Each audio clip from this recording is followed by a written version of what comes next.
Electric Fire 2 Hidden Chains Chapter 28.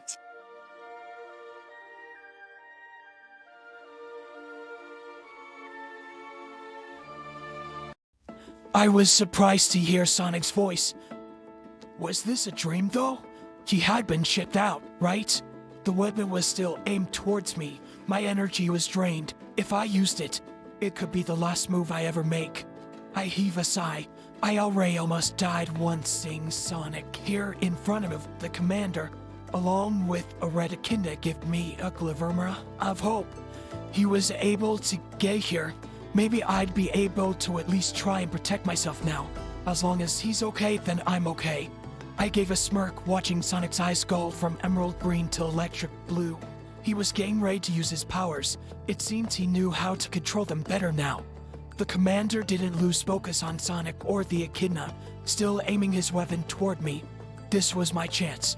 I looked at the weapon and used the remaining energy I had and used Chaos Spear.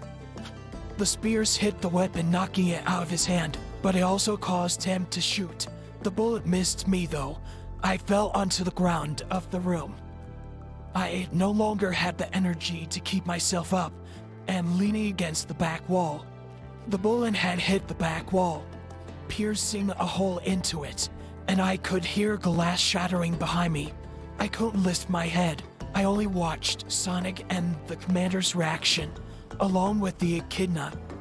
The commander looked at me. His weapon was tossed to the side thanks to my spear attack. I felt like I wouldn't be able to stay awake for long now, feeling dizzy from the lack of energy. This was the closest I'd get to being sick. The commander lost interest in me, deciding it would be best to get out his device to call in for reinforcements. He ran to a back wall where the device was. Sonic ran to me, same for the echidna. He put a hand on my head. He's got a fever.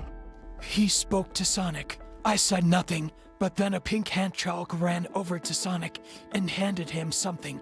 I recognized them instantly, my inhibitors, but I figured it might be too late for him. Sure, I didn't want to die like this. I didn't have the strength to push him away as he slipped both of them onto my wrists.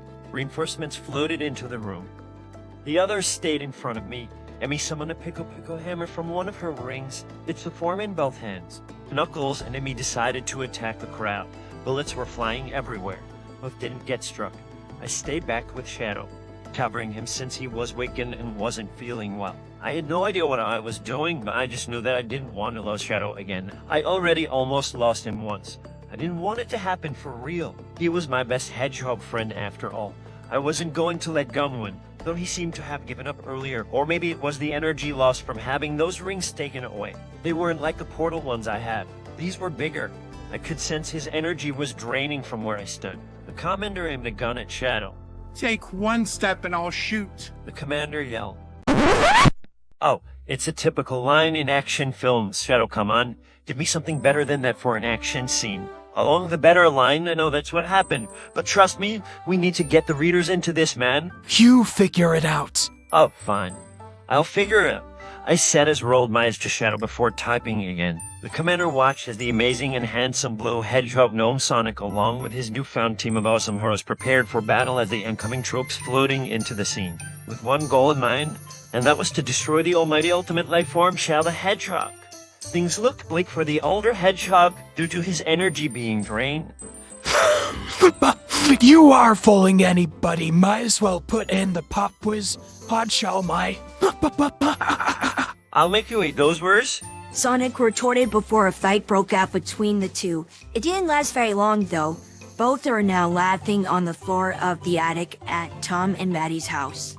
The commander left the room as his army walked in with guns in hand, along with a shield cornering us against a wall. We decided to work together to defeat the enemy.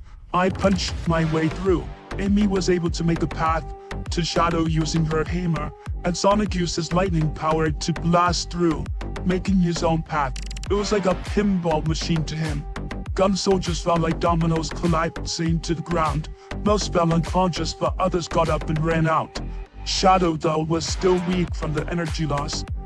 But then as more enemies fled, thanks to yours truly along with Sonic, a noise from another room caused us three to peek inside. But first Sonic went to Shadow and picked him up, carrying him on his back. The room looked empty at first, but then we walked in. The lights were off, but then the door slammed behind us. Once we were in the middle of the room, lights flashed on. We were surrounded in a bright light. Then a giant robot appeared. The commander was inside of it. Sonic had to carry Shadow as Amy and I attempted to hit it, but the shield was too strong. The shield only went away when the commander attacked with 3 different targets.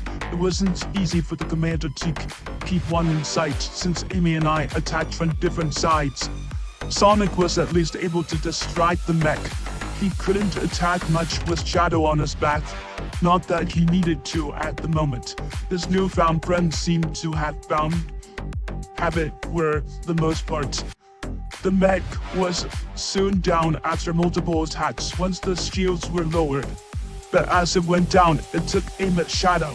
It was the mech's last move before crashing. It caused a blast similar to Shadow's Chaos Blast. The blast hit both hedgehogs at the same time. Me and Amy got to safety, where the blast couldn't hit. Once the smoke cleared a bit, it appeared the damage had been done. There was a bit of fire around, but the sprinklers kicked on instantly, killing the fires easily. The mech lay inches from Sonic. The robotic arm laid outwards inches from his head.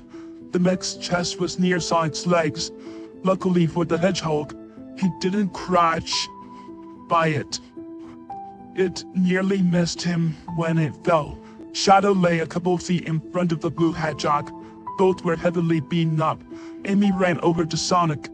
He looked at her weakly before glancing at Shadow. He didn't move though, aside from an ear twitch as I approached him. He was barely alive. When I knelt down beside him and checked his pulse, "It doesn't look good," I said out loud. Sonic got up and picked Shadow up again. I know someone who can help him. Sonic sounded serious. Amy and I nodded. Then he took off. We both followed, keeping up as he ran. He reached our house a while later. Amy and I stopped outside. Hesitation hit us. Sonic hadn't noticed and he ran to the door and let himself in, dashing for the kitchen table where he'd set Shadow down.